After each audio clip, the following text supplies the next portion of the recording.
Hello, everyone, and welcome to this year's ICD-10 CM updates for 2020. My name is Karen Scott with TrueCode, and I'm here with Joy King-Ewing, and we are very excited to have you with us today. First note, we want to just apologize. There was some technical difficulty last week. We're so glad you guys are back with us again this week, and we, again, very, very sorry for that. Just sometimes, you know, technology is fabulous when it works, but we are glad you're back, and we are very excited to have Joy with us. A couple of housekeeping things as we're getting started this morning, or this afternoon, depending on where you are in the country, is that remember that panel over to the right side of your screen sometimes may get in your way. You can always get it out of the way by simply clicking on that little orange box at the top, and it'll move it out of the way. However, if you do want to ask questions, since you are in listen-only mode today, you do need to open that back up and click on the question button, and then you can enter a question for the staff. If there's anything technical or any issues during the presentation, I'll be behind the scenes today, and I will be monitoring those questions. And of course, if you have a question for Joy, I'll be reviewing those and then get this to her when we get ready to start the session. So remember that your handouts are available again in the panel. Down at the bottom of the panel, it says handouts. You can click on that little link and it'll give you the handouts there as well. So I'm going to go ahead and introduce Joy. Thank you, Joy, for being with us today. Joy King-Ewing is of Joy King Consulting. She does consulting for us here. We love her here at TrueCode. If you were at the National AHEMA meeting last month, you may have gotten to hear her in the actually in the speaker area at the vendor hall. We had a wonderful turnout there, and so she always presents wonderful presentations for her, and we're glad to have her. She also does consulting for ACS. She specializes in inpatient, CDS, CDI, and other things such as that. And again, we're happy to have Joy with us, so I'm going to be quiet and let her go ahead. Joy, it's all yours. Thank you so much, Karen, and good afternoon, everyone. Again, my apologies as well for the fact that we had to reschedule from last week, but hopefully things are going smoothly today, and I'm very thankful to have Karen along with me on this. This first slide that we're talking about is just sort of a summary of the changes for ICD-10-CM for October 1, and kind of, you know, where the main changes occur. You see, of course, quite a few in the circulatory system and the skin system, and then congenital malformations, and then a lot in the injury and poisoning chapter and external cause chapters. Last we thought that we could get by with one more year without a with guideline change. There's one small little change here. The terms that are in bold are the things that are changed in the guideline, and actually all they were added here in the guideline for with is that the word with in the alphabetic index is sequenced immediately following the main term or subterm rather than in alphabetical order. Maybe this will be the last year that we have a change to the with guideline, but I guess we shouldn't hold our breath on that. In Chapter 1, we really didn't have a whole lot of changes. There was a code first note added under the code B97.4 respiratory syncytial virus, or RSV, and also an excludes to note added. So please pay attention to those notes. Just as a reminder to you, in the terms of the hierarchy of the coding classification, the notes and things that are a part of the coding classification take precedence over the official coding guidelines and over the coding clinic references. And it's very, very important that coders be aware of these notes that are in the alpha index and the tabular and do those correctly, because sometimes it can make the difference in defending a payer denial that is, you know, where they misinterpret those things. So make sure that you stay on top of those note changes that occur in the alpha index and the tabular. In Chapter 2 of the Neoplasm chapter, we do have an excludes 1 note that was revised to an excludes 2 note, and just a reminder again that excludes 1 note means you can only use 1 code. You can't code it here if it follows that excludes 1 note, whereas the excludes 2 note means that you can use this code and another code as well to fully describe a condition. We had a few little changes in the sepsis guideline. You can see that the word "and" has been crossed out there, and they changed it from sepsis and sepsis with localized infection to sepsis or sepsis with localized infection. And then they added in that if the reason for admission is both sepsis or severe sepsis and a localized infection, such as pneumonia or cellulitis, a code for the underlying systemic infection, which is the sepsis, should be assigned first, and then the code for the localized infection should be assigned secondarily. If the patient has severe sepsis, the code from R65.2 then would also be assigned as an additional secondary diagnosis. And then it goes on to say that if the patient is admitted with a localized infection such as pneumonia and sepsis or severe sepsis doesn't develop until after admission, then in that case, of course, the localized infection would be assigned as principal rather than the sepsis code. For the Zika virus guideline, they highlighted here in this F1 code-only confirmed cases that confirmation does not require documentation of the type of test performed. The providers, and it used to say physician, but now they have changed that to a broader term of provider. His or her diagnostic statement that the condition is confirmed is sufficient to code the Zika virus.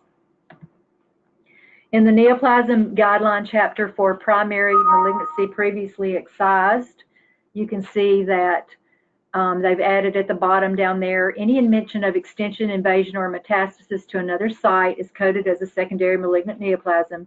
The secondary site may be the principal or first listed diagnosis with the Z85 as a secondary code.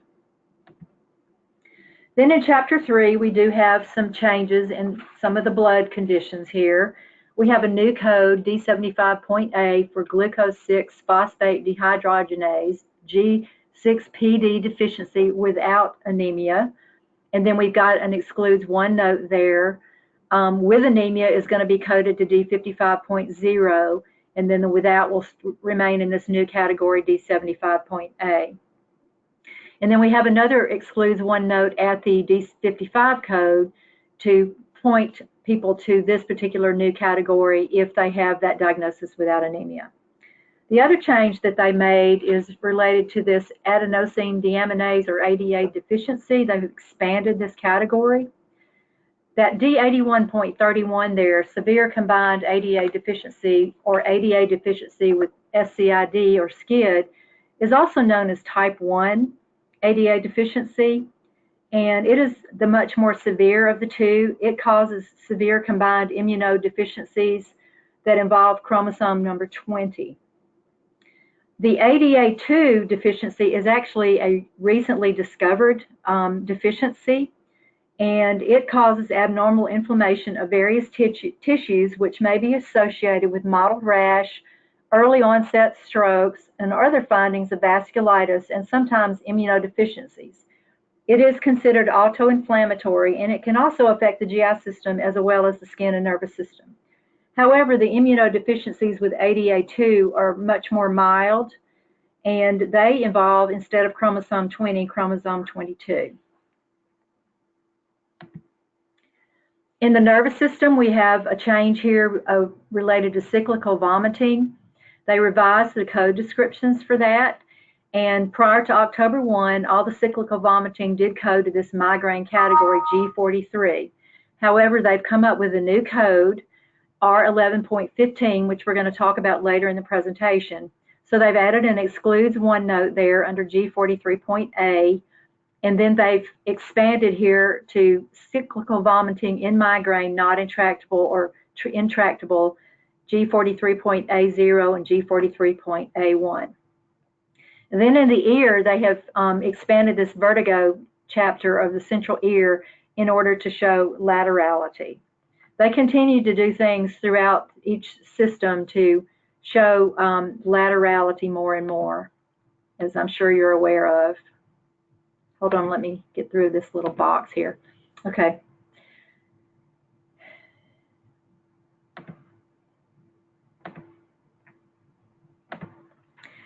Circulatory system. We always seem to have some big things going on in the circulatory system.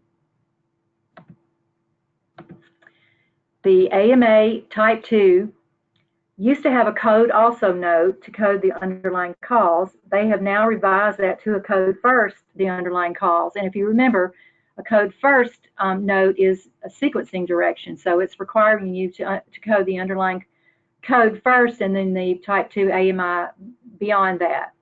So make sure, as I said, that you follow those instructions and keep clear in your mind which ones are sequencing directions and which ones are not. Also note that the code first underlying cause list that's under that type 2 code has been revised from fiscal year 19. So there's some different disease options listed in that list that you might want to take a look at. They also changed the code range, and the code also note under I21.A9 other MI.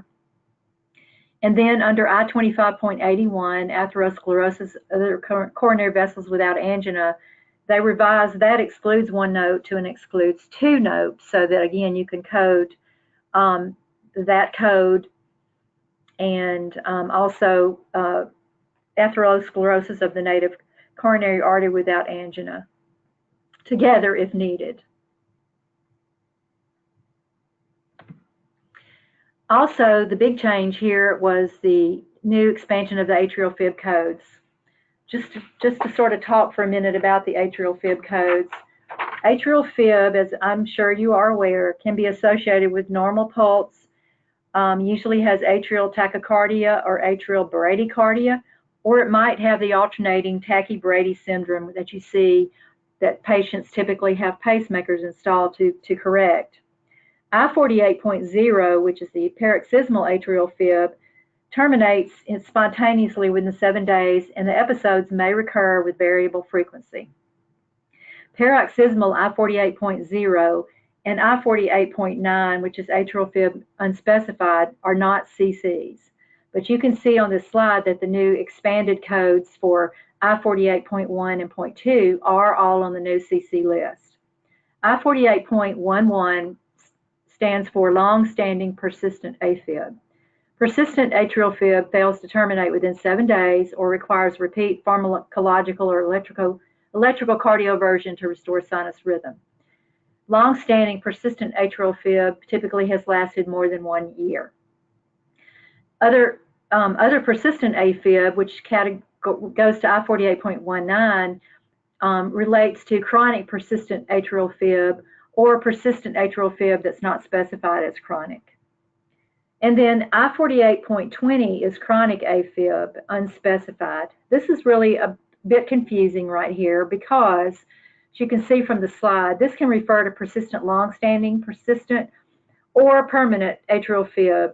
And that is typically really an outdated code term, the chronic AFib. They really prefer for you to code it to the long-standing or permanent atrial fib rather than chronic.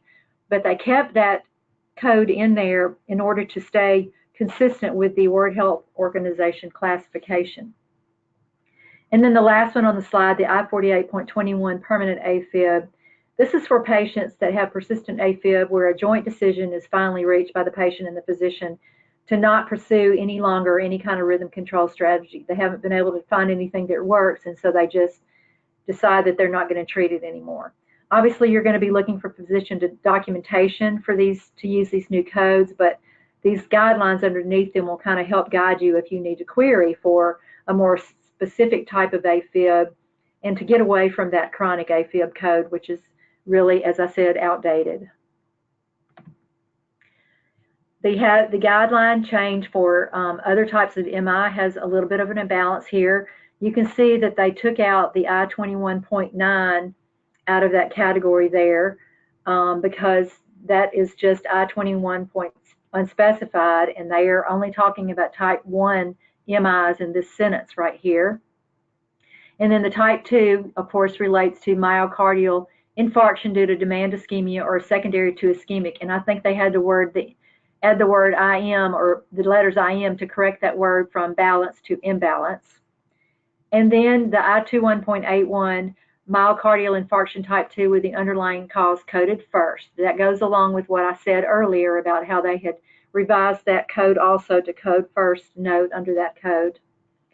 And also a reminder that if you have both non-STEMI and a type 2 documented, which I see pretty frequently, that the code that you should assign in that case is the type 2 code, because a non-STEMI is considered only a type 1 acute MI.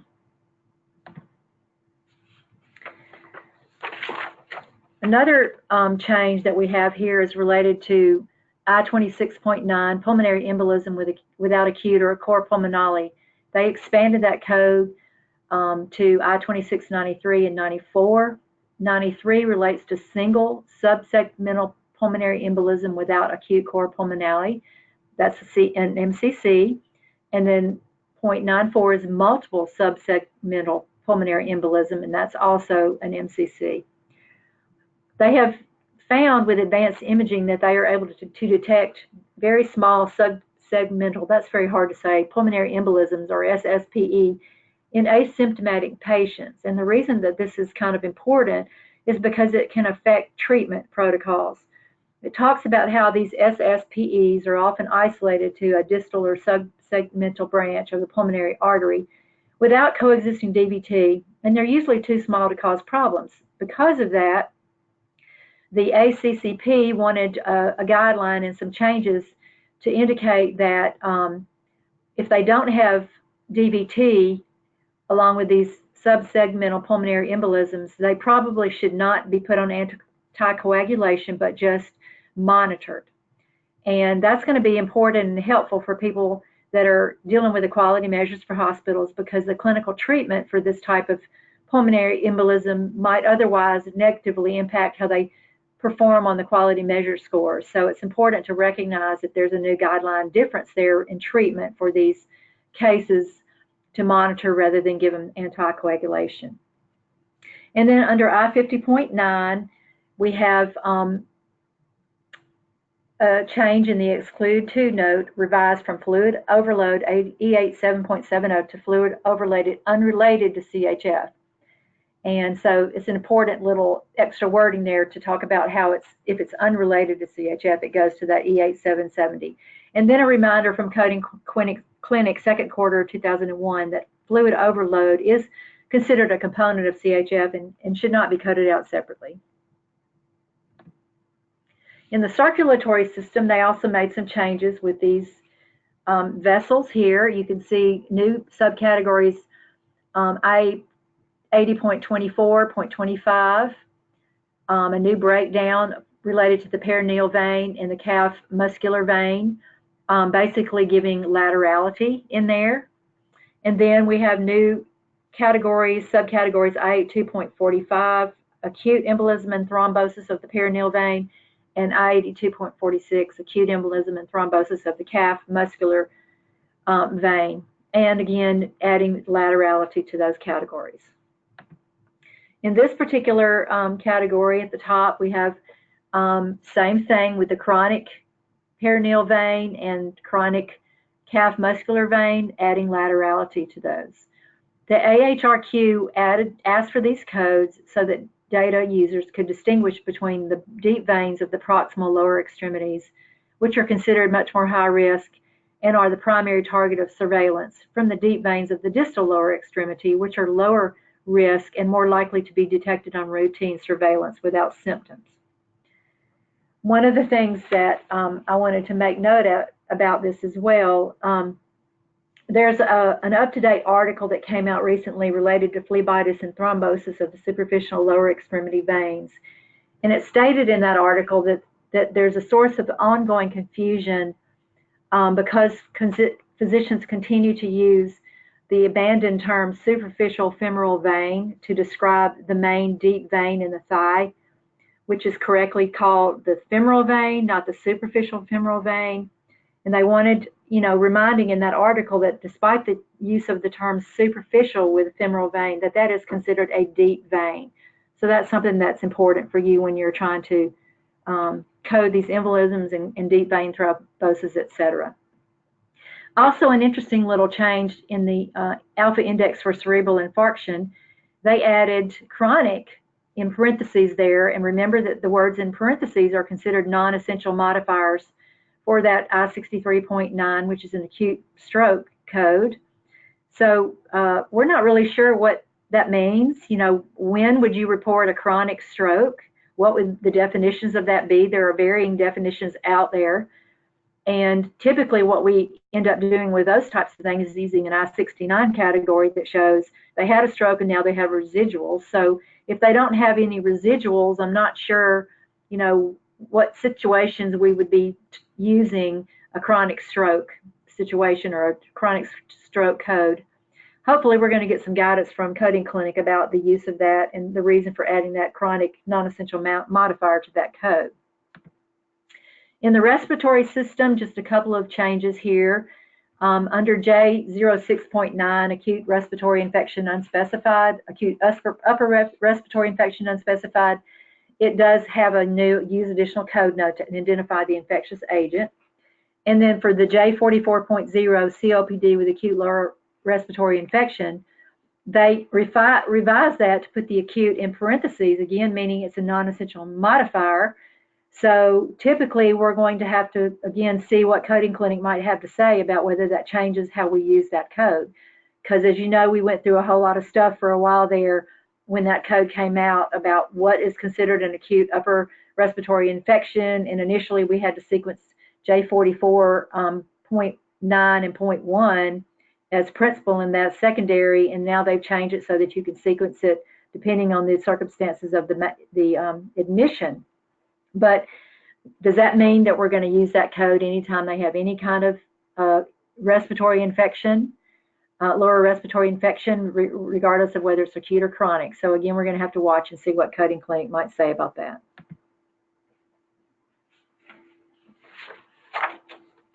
In the digestive system, a couple of minor changes. A use of additional code for adverse effect to identify the drug was deleted under that general category because there is a specific code, K59.03, drug-induced constipation, and that code, that note is found under that code, and it makes sense to code it there rather than for the whole category of K59.0.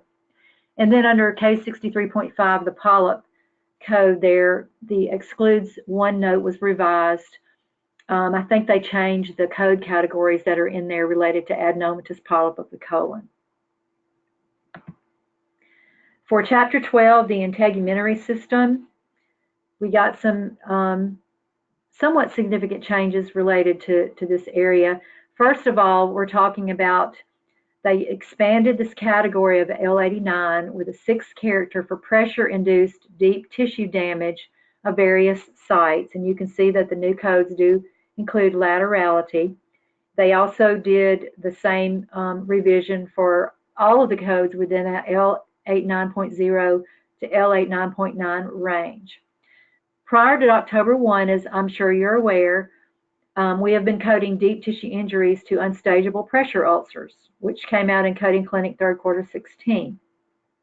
However, there can be significant clinical differences between an unstageable and a deep tissue injury. And you can see on the slide a portion of the definition of a deep tissue pressure injury, also called DTPI.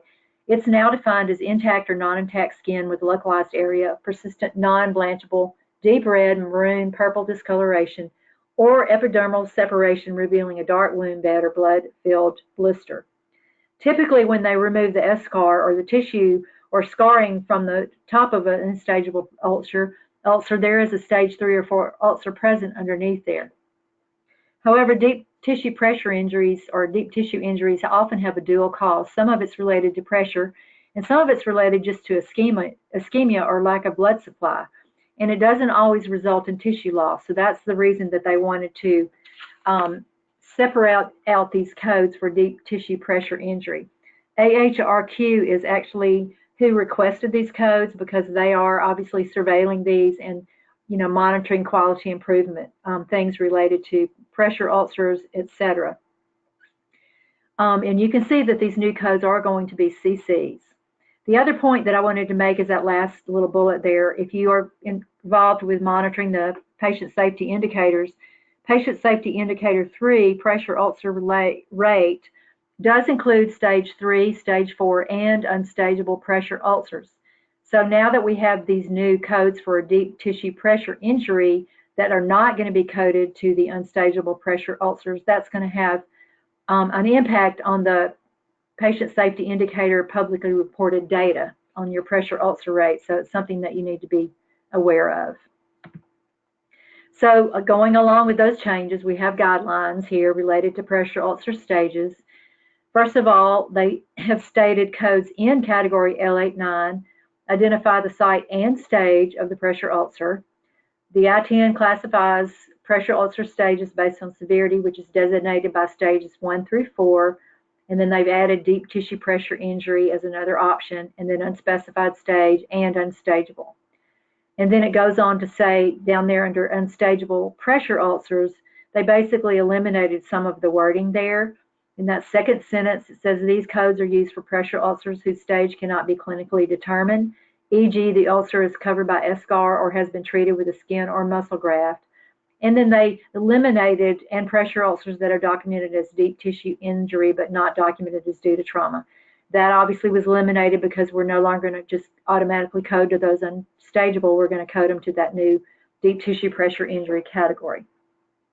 Also a reminder, which people sometimes still get confused, that unstageable pressure ulcers are not the same as unspecified stage. Unspecified stage means the doctor hasn't given you documentation. Unstageable means that you clinically can't determine. And then they go on in this little number 4 guideline here, patients admitted with pressure ulcers documented as healed.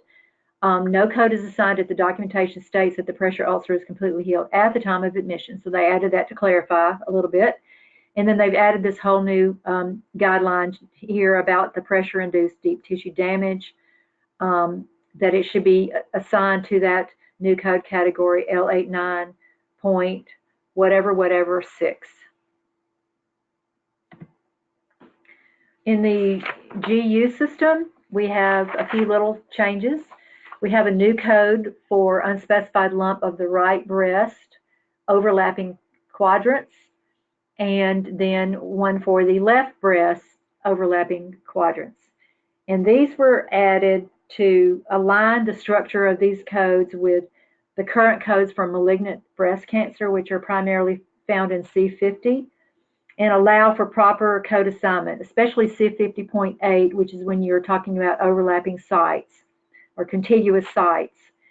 They want to be able to allow for proper code assignment when an unspecified lump also overlaps anatomic sites that are classified to different codes, so that you can indicate that there are overlapping quadrants involved in that lump.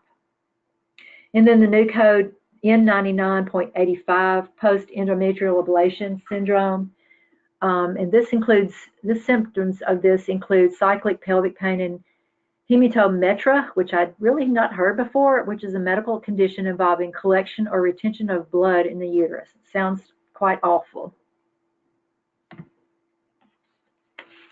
And then in the normal delivery, we have a little minor change in that guideline related to encounter for full-term uncomplicated delivery that codes to 080, where they've added a code from Chapter 15 is needed to describe a current condition, complication of the antenatal delivery or postnatal period. And then in the retained products of conception following an abortion, they've added differences in the code range down at the bottom. I think they used to just have the 003.4 or 003.4 or 007.4, and they have expanded those ranges to include all of 003, 004, and 007. Chapter 17, Congenital Malformations. They have revised these Q66 codes for congenital talipes equinovarus to show laterality. Same changes for all the code ranges in that K66.1 to 0.9. And then we have an expansion on the Q79.6 Ehlers-Danlos syndrome, or EDS. And they have broken it down into the classical EDS, hypermobile EDS, vascular EDS, and other EDS.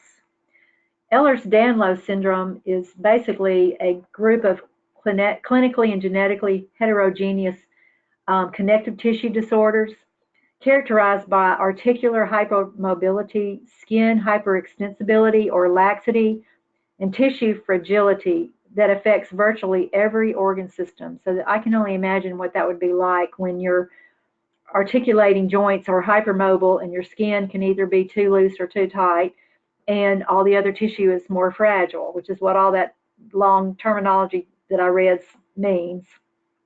The only one of these that is really serious in terms of early mortality is that vascular EDS or Z79.63. The median life expectancy for people with that form of EDS is 48 years old. So obviously it has quite a severe mortality rate there. And then going on to the next slide, we also have an expansion of Q87.11, the Prader-Willi syndrome. Again, a complex of neurodevelopmental disorders that affects many parts of the body. It is the most common genetic syndrome that causes obesity. So they've got that syndrome, and then they've got a 0.9 for other congenital malformations associated with short stature, which apparently the Prader-Willi, all of these are related to short stature problems. And then a guideline here. They added the word A there about halfway down. Although present at birth, a malformation or deformation or chromosomal abnormality may not be identified until later in life. Whenever the condition is diagnosed by the provider, it is appropriate to assign a code from these Q00 to Q99 categories. That probably said physician originally, and they've again expanded that to provider. Signs and symptoms. We have a new code, R11.15, that I mentioned previously when we were talking about the G93 category, or 43 category rather, cyclical vomiting syndrome unrelated to migraine, and it includes cyclical vomiting syndrome not otherwise specified. There's also an excludes one note under that code, so that if the documentation does indicate that it's related to migraine, you're going to go to the G43 category that we talked about previously. Or you also have an excludes two note here that if the patient has bulimia nervosa or diabetes due to an underlying condition, those might go along with this particular new code. This cyclical vomiting syndrome unrelated to migraine is described by episodes of severe vomiting that have no identifiable cause, can last for days or hours, and alternate with symptom-free periods. Each episode tends to start at the same time of day, last the same length of time, and occur with the same symptoms and level of intensity. Kind of an interesting syndrome there. Then we have an excludes one note revision under category R63, symptoms and signs concerning fluid and fluid intake. And then under R82.8, that's been expanded, related to abnormal findings on cytological and histological exam of the urine. R82.81 is for pyuria, and pyuria is basically a lab finding of white blood cells in the urine. That obviously occurs very frequently in UTIs, but there are other conditions that can cause it as well. In addition to that, I just wanted to make a personal comment that I have a family member that typically has chronic white cells in their urine, and they continue to get diagnosed with UTIs and put on antibiotics when they really do not have a UTI, have no symptoms attached to it.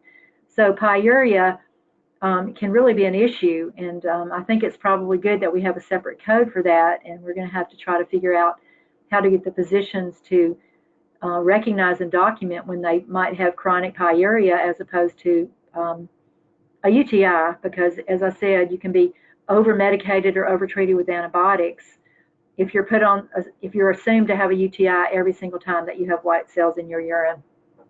And then you see, of course, the other breakdown, the R82.89 there.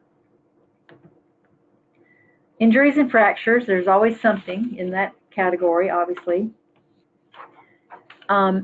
They have basically added several subcategories to specify where orbital fractures occur. Orbital roof, the walls, the medial orbital wall, the lateral orbital wall, and unspecified. And you can see that these new codes related to fracture of the orbital roof, etc., are MCCs. And then we also have the SO2.85 fracture of the orbit unspecified. They've also got excludes 1 and 2 notes that have been revised to direct coders to these new code categories. And then we have a new code in the poisoning by adverse effects category, or several new codes actually. They expanded the T50.911 to T50.916 to show poisoning or underdosing of multiple unspecified drugs. There are times, as you are well aware, I'm sure, where the doctor will document multiple drugs that are impacting the patient, but they won't tell you what they are. So they've added this category here in order for us to capture that in these cases. Also, there's a new index injury for fragility fracture. And basically, if you look it up into the index under fracture traumatic, you will see a subindention for fragility, and it refers you to a fracture pathologic due to osteoporosis. There's a link there to the National Institute of Health area that you can take a look at if you are interested in looking more into this issue about fragility fractures. It says that these fractures result from mechanical forces that would not ordinarily result in a fracture, such as forces equivalent to a fall from a standing height or less. Reduced bone density is a major risk factor for fragility fractures. Of course, we're always having issues with the doctors not making it clear to us whether something was traumatic or pathologic. If they fall in the in the instance of having osteoporosis, the doctor still doesn't necessarily tell you which it is, and it's kind of hard for coders to make their own judgment about would this normally have broken a bone in a healthy body or not. So getting them to document this fragility fracture may be challenging, but at least you know that it's a new index in case you do see your physician starting to document that in the charts. Heat stroke has also been expanded. Heat stroke and sunstroke are now included in one code, and then we have one for exertional heat stroke, which probably gets used quite a lot as people work out in the yard, etc. And then another heat stroke and sunstroke code. And then under injuries, we have some guideline changes. We have a new one related to iatrogenic injuries, and it says injury codes from Chapter 19 should not be assigned for injuries that occur during or as a result of a medical intervention. Instead, you would assign the appropriate complication codes. And there's a coding clinic that came out second quarter 19 that has lots of examples that you can look through and kind of familiarize yourself with that. And then we have one related to physio fractures as well. For physio fractures, if you remember, physio fractures affect the growth plates. So for children, pediatric and young patients, this is especially significant. So basically what they're saying here is that you should assign only the code identifying the type of physio fracture. Do not assign a separate code to identify the specific bone that is fractured. I think the point is that they're trying to capture the important information of a fracture that could affect a growth plate, and not as interested in which specific bone is fractured. And then here's a guideline related to that new coding for the multiple drugs. If two or more drugs or medicinal or biological substances are taken, code each individually unless a combination code is listed in the table of drugs and chemicals. And then this new part here, if multiple unspecified drugs, medicinal or biological substances were taken, assign only the appropriate code from T50.91, poisoning by adverse effect of and underdosing of multiple unspecified drugs, medicaments, and biological substances. Again, only when the drugs have not been specified by the physician would you follow this particular guideline here. And then complications of care. As you know, a lot of the body system chapters do have their own set of complications within that chapter rather than in the T-code chapter. But they've added this additional guideline statement here. Complications from the body system chapters should be assigned for intraoperative and post-procedural complications.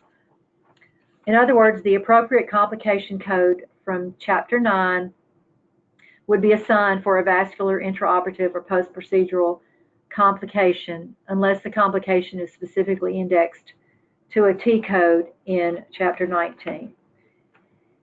And again, you can see that coding clinic first quarter 19 that has lots of examples that will sort of explain a lot of this to you. Under the external cause codes, they made a change. They realized that when you have injuries related to law enforcement and civilians and bystanders, that they didn't have an option for an unspecified person.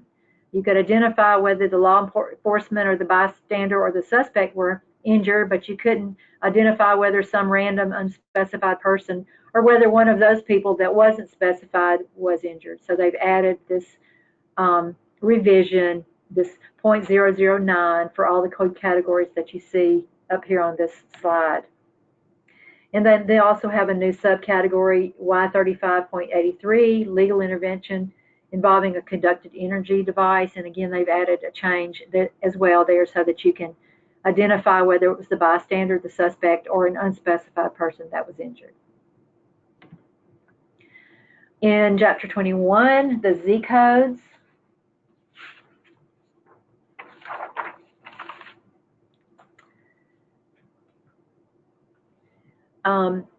We want to see this expansion here, the Z01.020 and 21, without abnormal findings and with abnormal findings for exams of the eyes and visions following a failed vision screen. We have a new code for encounter for testing for latent TB infections because those populations are at higher risk. And then we have a new code, Z22.7, when they've been diagnosed with latent TB. There's also an excludes note, and this little note here on the slide talks about how latent tuberculosis occurs when a person is infected with TB, but they're not infectious, they can't spread it to others, and they normally do not develop tuberculosis. However, if they have a weak immune system, the bacteria can become active, multiply, and cause TB. Treatment for latent TB and active TB is very different, and the cost for treatment of those is also very different. Treating an active TB case can be as much as 30 times the cost of a latent TB. However, they say that more than 80% of the United States, more than 80% of the TB cases in the United States are probably associated with reactivation of long-standing untreated latent TB. The CDC has come out in addition to that to say that TB cannot be eliminated from the United States without addressing the latent TB issue because of the huge number of people in the U.S. that have latent TB that have the potential to develop active TB. Then we also have some revisions related to the BMI codes. They've changed the age range. Adult codes now, instead of going to, I think, starting at age 21, start at age 20 and older, and the pediatric codes go from age 2 to age 19. And then we have guidelines related to BMI codes again, talking about that they should only be assigned when an associated diagnosis, such as overweight or obesity, is assigned. And I still see a lot of BMI codes assigned on charts where the doctor has not given a diagnosis that relates to that. And then again, a reminder that you don't assign BMI codes for people that are pregnant. And then a reminder to see that section 1 or IB14 for documentation of BMI by clinicians other than the provider. And then you also see down there in 2020 how it looks compared to 2019 that I just went over. Only assign the BMI codes when there is an associated reportable diagnosis such as obesity, and then they took out all the rest of the wording in that guideline there. And they kind of shortened the thing about do not assign BMI codes during pregnancy as well. Z codes, we have new Z7184, encounter for health-related travel counseling, where people or their kids are going to go, travel, and they want to get health counseling about, how to stay well, how to have safe drinking water, etc. And the doctors are seeing more and more of these patients, and they needed a way to report those, episodes of treating their patients in their offices. And then we have an expansion of the in situ neoplasm codes listed on the slide there, and a new code for presence of neurostimulator, which also includes the presence for different sites of neurostimulator. And this guideline is related to that counseling code that we just talked about the encounter for health counseling related to travel. And then we added a little bit more here about uncertain diagnoses. I added the wording for compatible with and consistent with, in addition to suspected, likely, questionable, possible, probable, still to be ruled out. So those are some additional ways that the doctor can document this to fall under this guideline. And then I just kind of italicized that note down at the bottom that guideline only applies to inpatient admissions for short-term, acute, long-term care in psych hospitals. Those of you that might be coding for swing beds now under the new PDPM reimbursement for skilled nursing facilities, that question has come up there about questionable or uncertain diagnoses in the skilled nursing setting. So a reminder that it does not apply in that setting. For outpatient diagnoses, again, they've just revised the word probably physician to the word provider down at the bottom there. Then I want to just talk briefly on a couple of things in the inpatient, the IPPS Final Rule that I think coders need to be aware of. First of all, I want to say that they did a whole lot of DRG cleanup this year in the IPPS Final Rule, which I'm not going to really talk about. There were a whole lot of things that were grouping to DRGs, like there were some knee procedures or some procedures grouping to knee procedure DRGs that didn't have anything to do with the knees. There were just all kinds of crazy things that were grouping incorrectly. So they did a lot of cleanup to change the way those things are grouping to make them more appropriate. They do have two new MS DRGs that are on the slide here, 319 and 320, related to other endovascular cardiac valve procedures with and without MCC. They revised the titles for these next two DRGs. Those DRGs include transcatheter cardiac valve repair, which is coded to the supplement operation. In fiscal year 19, the TMVR, which was the transcatheter mitral valve replacement or repair, went to DRGs 228 and 229, but it was not like any of the other procedures in that category, and it was unique, as you can see here, and it was the only procedure involving an implant of a synthetic substitute. So they have reclassified that now to the new DRGs 266 and 267. Also, we have a new code here for supplement of the mitral valve with synthetic substitute percutaneous approach. You can see that that one has been classified all over the board, starting with fiscal year 16, 17, and now in fiscal year 20, it's going to be classified to that new 266, 267 category. They deleted this particular set of DRGs, 690, 691, and 692. Those lithotripsy cases will now group to 693 and 694. Peripheral ECMO, we had a big change with that last year, but they have now reassigned those peripheral ECMO procedures from their current assignment to the pre-MDC MSDRG 003, but no change in their non-OR status. That had had a huge financial impact on the hospitals that are doing those peripheral ECMOs, so that's going to be a welcome change for them. And you can see that the titles for those DRGs have been revised to no longer state or peripheral ECMO. They retitled these pulmonary embolism with MCC or acute core pulmonality codes, those kind of new codes that we looked at. And you can see that that I26.01 septic pulmonary embolism with acute core pulmonality has a code first underlying infection note to go with it. And then we have the 176 now says pulmonary embolism without an MCC. As you are probably aware, there were like about 1,492 codes, changes to the MCC and CC list for fiscal year 20, and we were all about to have a heart attack about that. And you can see here that most of the changes were to downgrade the codes, and there were a lot of comments in the final rule about this, and commenters were asking that this change be delayed, which CMS did agree to decide to do. However, I guarantee it's coming at some point in time. They may decide to do it in phases instead of all at once, which would be helpful. But the one thing that they did do was to finalize that all Z16 category, which is resistance to antimicrobial drugs, have now been upgraded from non-CC to CC. So I typically do pick that code up because I think it's real important, but if you have not been doing that, then you certainly need to be doing that.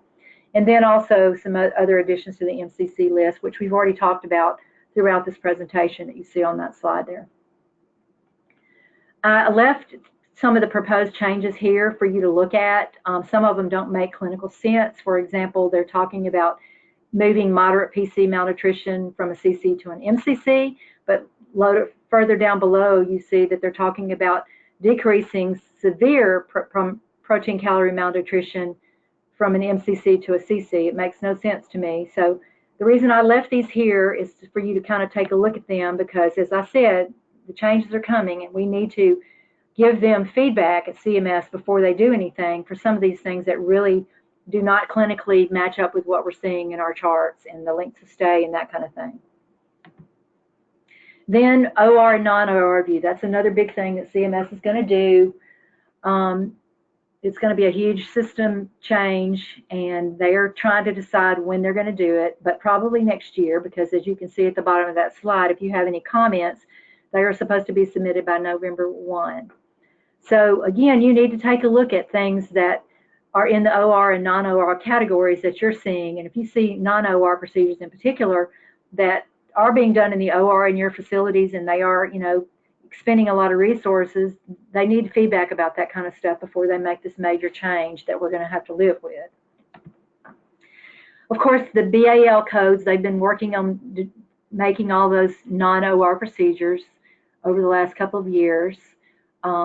They did change them to non-OR in fiscal year 19, but in fiscal year 20, they expanded the list of codes that are impacted. And then you see a couple of other codes here that were changed from OR to non-OR, which I'm not going to go through. I'll let you read those yourselves. I did want to talk real quickly before it's over about the new technology add-on payments. I did not cover the ones that were new for last year that still have add-on payments. I'm simply addressing the brand new ones for this fiscal year. Please note at the top that double asterisk there that says the I-10 PCS codes must be on the bill in order for you to get to add-on payments for these new technologies, all of which are drugs primarily.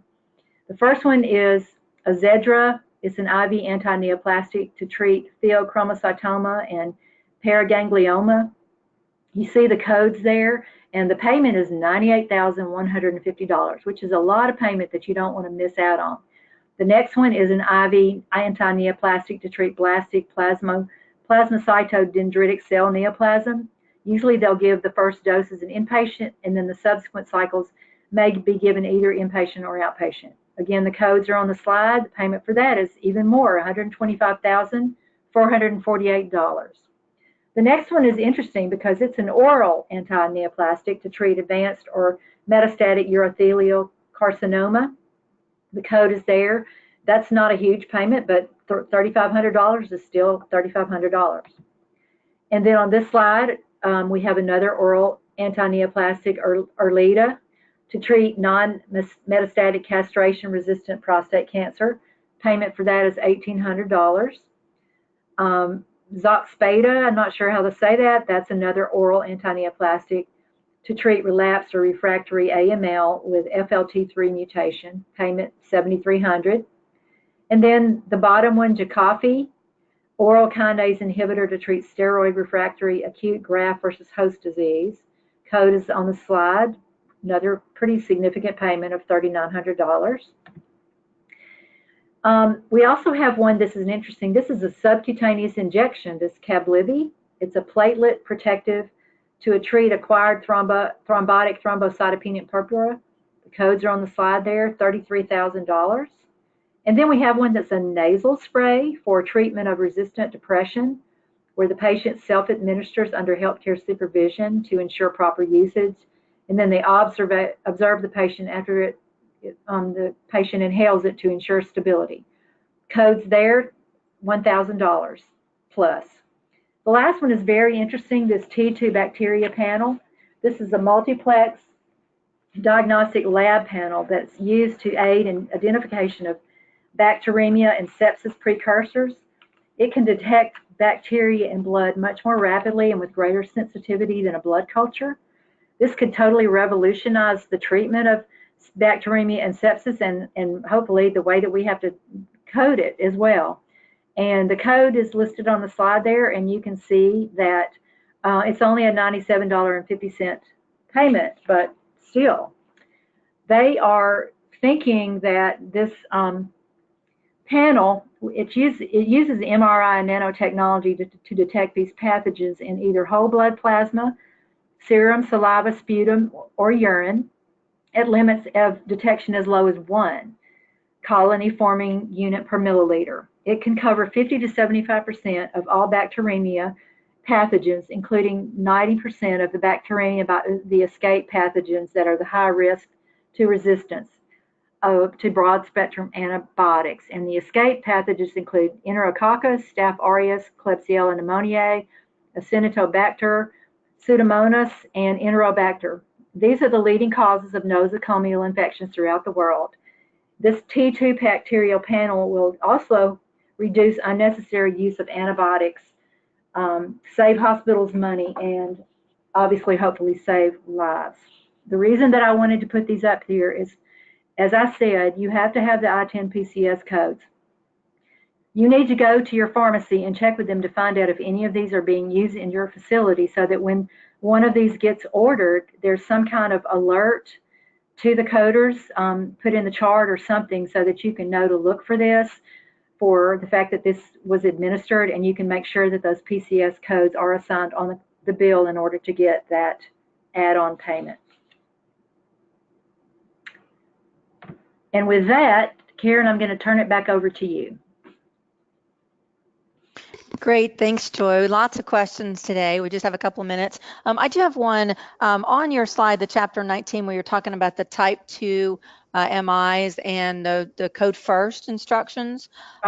Basically, we had someone who said that their doctor said that they had a type 2 MI due to stress and anxiety. And the concern there was that if you follow the instructions in the official coding guidelines now that say code that first, that would put them in a mental health issue instead of being an MI issue. And so I didn't know if you had any kind of comment on that. Well, I think that's a really good observation, and I haven't heard any discussion about that yet, and I think it's going to be interesting to see how many of those kinds of things, play out. I mean, the only thing that I could recommend would be, looking at the list of things underneath that category there, and just kind of what you're familiar with seeing as causes of type 2 MIs, whether you have enough to query the physician for something a little bit better than stress and anxiety. But that's about all I can offer at this point in time. We'll have to kind of see how that plays out. Thank you on that one. Another one, Debbie says, our CDI group continues to use in the setting of instead of like consistent with, and that's making them requery. And she didn't know if you have any suggestions because she said nothing else has helped yet. So they keep saying in the setting instead of consistent with. Anything on that? That's on the uncertain diagnosis issue. Right, exactly. Yeah. I really do not have any, but I can do a poll of some other consultants that I work with and see if they have any, additional suggestions about that. And if I come up with anything, I'll be happy to have it sent out to everybody on the webinar. Okay, that sounds good. Another question that Jovalie sent to us is that she said that the case you were talking about bacteremia with an exclude note 1, the provider indicated bacteremia with tobacco cigarettes dependence, but that's on the exclude 1 note. So she says it's still appropriate to code the F17 code for the cigarette dependency since the bacteremia is indicated together there with that. Well, that's an interesting one that I haven't noticed before. Isn't there a coding clinic out there somewhere that still says that there are some cases where the exclude 1 note clinically isn't, doesn't apply, so to speak, or isn't clinically valid, and that you are still able to use the 2 codes together? Yeah, I think you're right on that one, Joy, basically, because it's kind of their disclaimer, that just because it's usually not this way, but if it's still appropriate, then you can still go ahead and do that. So I think you're right with that as well. Okay. That's about what I have to offer for that one. Well, thank you. Well, there was a couple other questions, but we're almost out of time, so I'm going to send those to you afterwards, and then we'll get those answers to our people there as well. Okay. Just as a reminder, thank you, Joy. That was a wonderful presentation. You went through a lot of great material all at one time for us, and we certainly do appreciate that. Remember that you will get CE credit, but you need to complete this form. Here it is on the screen right here. You need to go out to truecode.com/ICD10CM webinar and fill out that evaluation evaluation, and based on your evaluation, when you do that, it will automatically generate your CE credit. So you want to make sure either screenshot this right now or write this down. We'll leave it up there for a little bit because that's how you get your CE credit. And if you've pulled off the handouts, this is going to be on the back last page of the handout as well. But that's how you get your CE credit for this particular webinar. Again, go to www.trucode.com/ICD-10-CM webinar, and that's where you'll get your CE. Thank you all so much for joining us today in this educational session, and we hope to hear from you again. We hope that we at TrueCode can be an asset for you in your coding education. Thanks, Joy, again, and y'all all have a great day. Bye now. Thank you. Bye.